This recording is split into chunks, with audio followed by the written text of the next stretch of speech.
این داستان قدیمی انگار داستان همین شرایط فعلی ماست. تو روزگارهای قدیم یه موشی توی انبار زندگی میکرد. صاحب خونه میره یه تله میذاره برای موش میره به خروس میگه تله برای من گذاشتن، میگه به من ربطی نداره.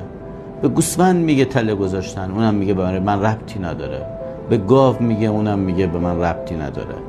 وقتی مار تو انبار داشته دنبال موش میدویده، تله میگیره به دم مار.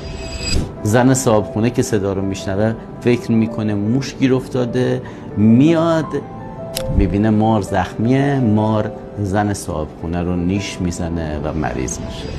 خروس رو سر میبرن، سوپ درست میکنن برای شفای زن صاحب خونه. مهمانای زیادی میان براشون، گوسفندم سر میبرن.